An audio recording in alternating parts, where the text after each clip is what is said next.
Yang kedua, bentuk rahmat Allah adalah penghindaran dari azab Allah Subhanahu wa ta'ala. Sebagaimana Allah tuangkan dalam surah An-Nur pada ayat 14, Allah berfirman, "Walaula fadlullah 'alaikum wa rahmatuhu fid dunya wal akhirah lamassukum fima afadtum fihi 'adzabun 'adzim." Kalaulah tidak karena rahmat dan karunia Allah Subhanahu wa ta'ala kepadamu, maka tentu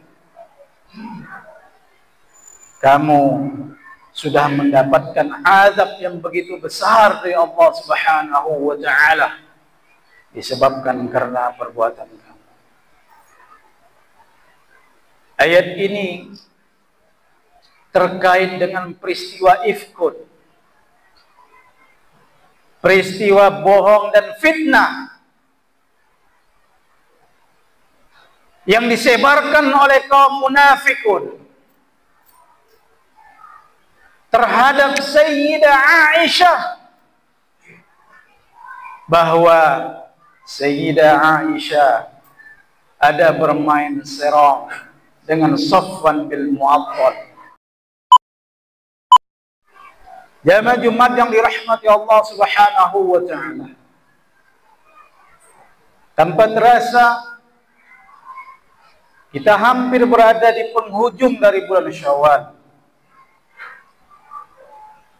Dan ini adalah rahmat dari Allah Subhanahu wa ta'ala,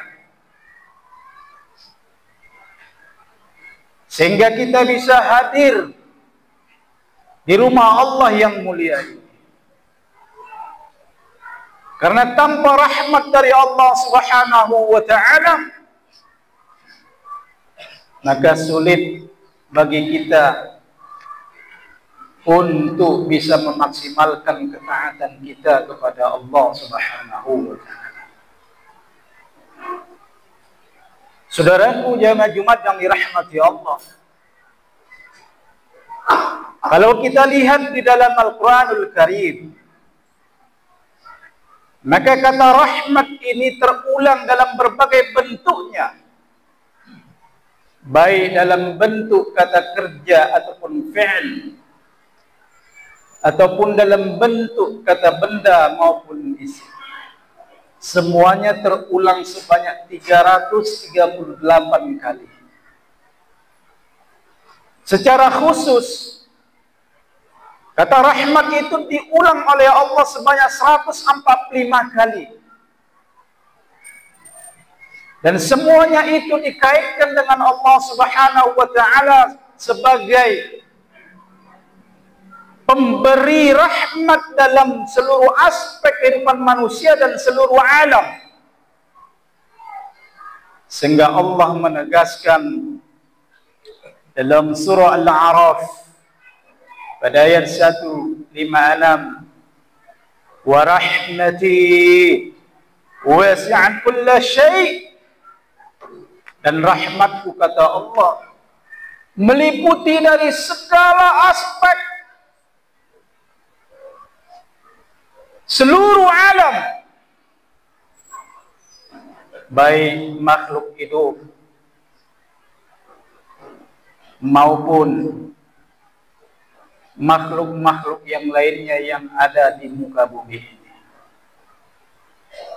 Bahkan Allah menekankan kepada kita, jangan pernah kita terpikir untuk berputus asa dari rahmat Allah Subhanahu wa ta'ala. Saudaraku jamaah Jumat yang dirahmati Allah, secara khusus apabila dikaitkan rahmat Allah ini dengan orang-orang yang beriman, orang-orang yang taat kepada Allah Subhanahu wa ta'ala,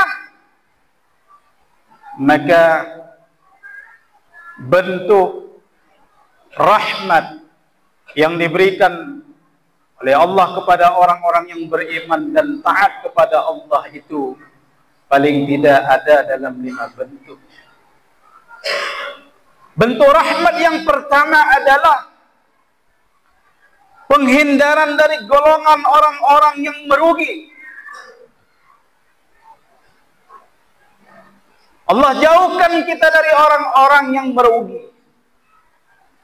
Sebagaimana Allah tuangkan dalam surah Al-Baqarah pada ayat 64. Thumma tawallaytum min ba'di dzalik falawla fadlullahi 'alaikum wa rahmatu 'alaikum wa rahmatu lakuntum minal khasirin. Kemudian mereka berpaling setelah itu. Kalaulah tidak karena karunia dari Allah dan rahmat Allah yang Allah berikan kepadamu, lakuntum minal khasirin, maka tentu kamu termasuk orang-orang yang merugi. Ayat ini terkait dengan Bani Israel. Bani Israel ini adalah kelompok yang senantiasa Allah berikan keistimewaan bagi mereka. Orang-orang Yahudi ini Allah berikan keistimewaan yang berlebih, baik dari segi IQ. Bahkan para nabi dan rasul banyak diutus oleh Allah di tengah-tengah Bani Israel. Namun di tengah-tengah keistimewaan yang Allah berikan, kelompok ini pula lah yang paling membangkang kepada Allah Subhanahu wa ta'ala, membunuh para nabi, baik itu diantara Nabi Yahya, bahkan Nabi Isa alaihissalam. Ingin mereka siksa dan mereka bunuh, tapi akhirnya Allah lepaskan dari makar yang mereka lakukan. Allah angkat Nabi Isa alaihissalam. Mereka berjanji untuk taat kepada Allah, mematuhi Nabi Musa alaihissalam. Ketika mereka telah berjanji, tapi janji mereka khianati. Mereka kembali durhaka kepada Allah, melawan kepada Nabi Musa alaihissalam dan sebagainya. Maka dalam ayat ini Allah seolah-olah menegaskan kepada mereka, kalaulah tidak karena rahmat Allah Subhanahu wa ta'ala dan menerima taubat mereka, maka mereka itu sudah jauh-jauh hari dimusnahkan oleh Allah Subhanahu wa ta'ala dari di atas muka bumi ini. Tapi karena rahmat Allah lah, maka mereka masih eksis sampai hari ini. Maka di antara bentuk rahmat Allah itu adalah orang-orang yang taat dan beriman. Allah jauhkan agar mereka jangan sampai merugi dalam kehidupan mereka. Yang kedua, bentuk rahmat Allah adalah penghindaran dari azab Allah Subhanahu wa ta'ala.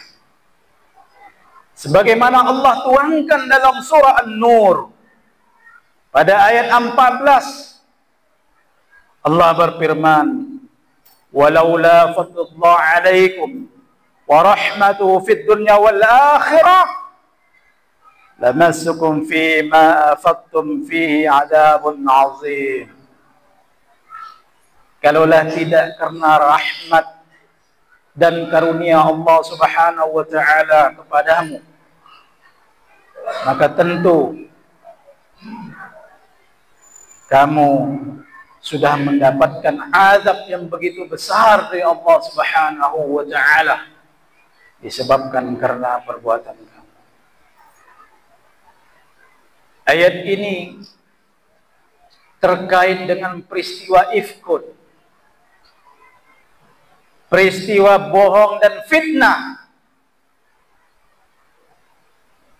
yang disebarkan oleh kaum munafikun terhadap Sayyidah Aisyah,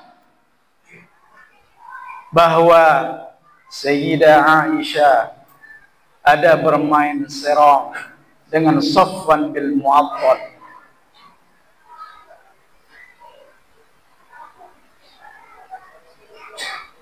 Disebar fitnah. Bahkan salah satu penyebar fitnahnya adalah famili dari Abu Bakar Siddiq, orang yang miskin. Itulah dia Mistah bin Utsatsa, sudah miskin, senantiasa dibantu oleh Abu Bakar As-Siddiq untuk kebutuhan hidupnya. Malah dia ikut-ikutan menyebar fitnah terhadap Sayyidah Aisyah. Maka saudaraku yang berjemaah yang dirahmati Allah, fitnah, penyebar hoak, sehingga menyebabkan kepanikan, kerusuhan dan sebagainya di tengah-tengah masyarakat.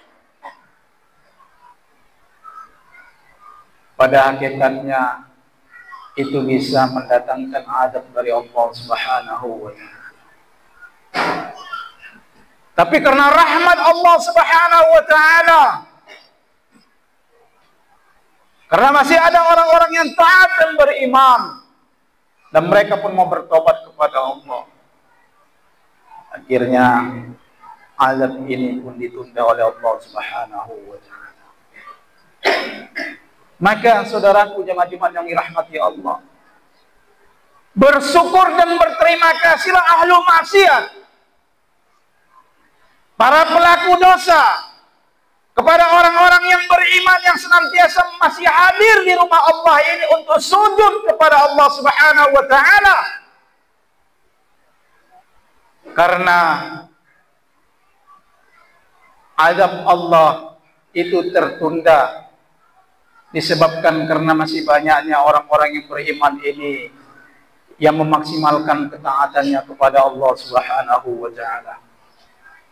Mereka yang bermaksiat, mereka yang berzina, mereka yang berjudi, dan seluruh kemaksiatan yang lainnya, tapi karena masih ada orang-orang yang beriman, azab Allah itu masih tertahan. Maka berterima kasihlah wahai para pendosa dan para ahlu maksiat kepada orang-orang yang beriman. Jangan kalian berbangga, kalian yang bermaksiat, tapi pada hakikatnya yang menghadang dari azab Allah itu adalah orang-orang yang beriman. Jemaah yang dirahmati Allah, bentuk rahmat Allah yang ketiga adalah perlindungan dari godaan syaitan. Khutuwatis syaitan, Allah hindarkan kita dari langkah-langkah syaitan untuk menyesatkan kita, untuk membisikkan kita agar kita semakin jauh dari Allah Subhanahu wa Ta'ala. Sebagaimana yang Allah tuangkan dalam surah An-Nisa pada ayat 83. Walaula fadlullah alaikum wa rahmatuh lattaba'tumus syaitan illa qalila. Kalaulah tidak karena karunia Allah dan rahmat Allah Subhanahu wa Ta'ala, pasti kamu akan mengikuti langkah-langkah syaitan illa qalila, kecuali orang-orang yang sedikit yang dikelincirkan oleh syaitan la'natullah. Jemaah yang dirahmati Allah, yang keempat, bentuk rahmat Allah dalam Al-Quranul Karim dalam bentuk penghindaran dari penyesatan oleh golongan ataupun kelompok orang-orang yang sesat. Sebagaimana Allah berfirman dalam surah An-Nisa pada ayat 113. Allah berfirman, "Walaula fadlullahi 'alaika wa rahmatuhu la hammat ta'ifatun minhum ayyudilluka." Kalaulah tidak karena rahmat Allah dan karunia dari Allah Subhanahu wa taala kepadamu ya Muhammad, maka tentu mereka yang senantiasa berupaya, berusaha untuk menyesatkan engkau ya Muhammad. Tapi karena rahmat Allah, bagaimanapun upaya mereka untuk menyesatkan engkau ya Muhammad, maka mereka tidak akan bisa melakukan itu. Bahkan Allah Subhanahu wa taala memberikan satu pedoman kepada Rasulullah sallallahu alaihi wasallam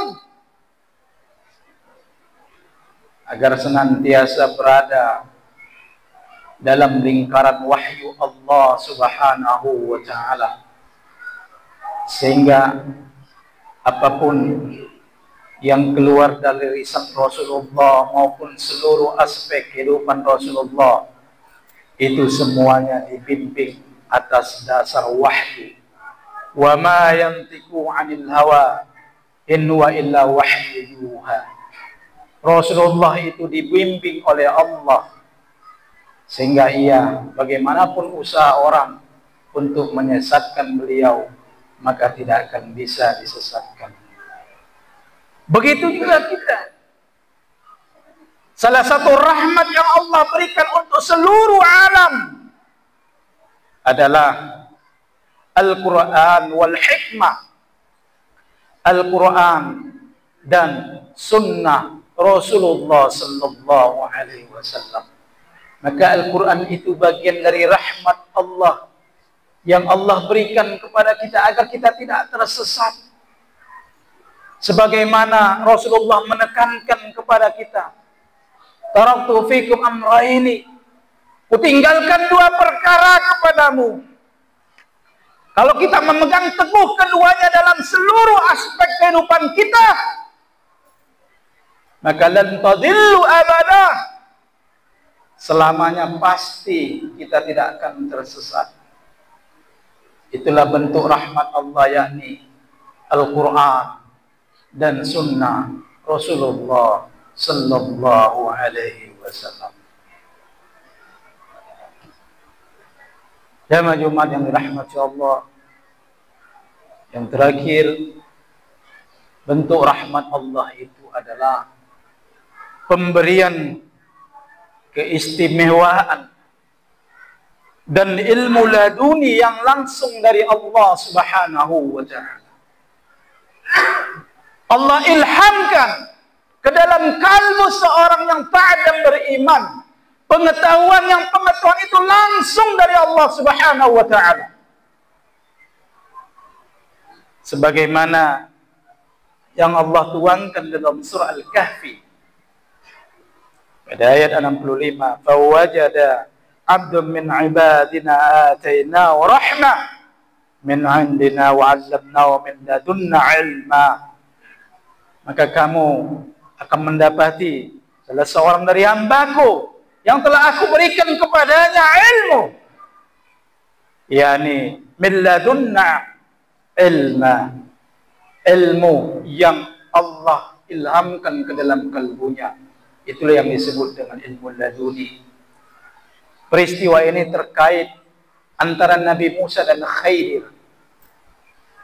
Ketika Nabi Musa ditanya oleh orang-orang Bani Israel, siapakah yang paling alim, yang paling banyak ilmu, yang paling tahu? Maka Musa menjawab, akulah yang paling alim. Maka ia ditegur oleh Allah Subhanahu wa taala, ada nanti akan kau temukan salah seorang hambaku yang begitu alim dan lebih darimu. Jamaah Jumat yang dirahmati Allah, Imam Al-Ghazali mengatakan bahwa ilmu itu bisa diperoleh dengan dua cara. Cara yang pertama adalah ta'limul insan, pengetahuan yang diperoleh dari manusia. Maka ini pun ada dua cara. Yang pertama, pengetahuan diperoleh dari orang lain. Yang kedua, pengetahuan itu diperoleh dengan belajar sendiri ataupun otodidak. Pengetahuan yang kedua, ada yang disebut dengan ta'lim rabbani, pengetahuan dan ilmu yang langsung dari Allah Subhanahu wa ta'ala. Pengetahuan ini pun ada dua bentuk. Yang pertama dengan cara pewahyuan. Inilah pengetahuan ilmu yang diperoleh oleh para nabi dan rasul, ilmu anbiya. Yang kedua, pengetahuan dengan cara ilham. Allah masukkan ke dalam kalbu orang-orang yang taat dan orang-orang yang Allah pilih. Inilah dia yang disebut dengan ilmu laduni. Maka ilmu laduni itu bagian daripada rahmat Allah Subhanahu wa ta'ala yang Allah berikan kepada orang-orang yang taat dan beriman kepada Allah Subhanahu wa ta'ala. Saudaraku jamaah Jumat yang dirahmati Allah, mudah-mudahan kita mendapatkan seluruh bentuk aspek rahmat Allah ini dalam kehidupan kita, dengan memaksimalkan ketaatan kita kepada Allah Subhanahu wa ta'ala. Barakallahu li wa lakum fil Qur'anil azim wa nafa'ani wa iyyakum fil ayati wal hakim. Aqulu qawli fastaghfiru innahu huwal ghafurur rahim.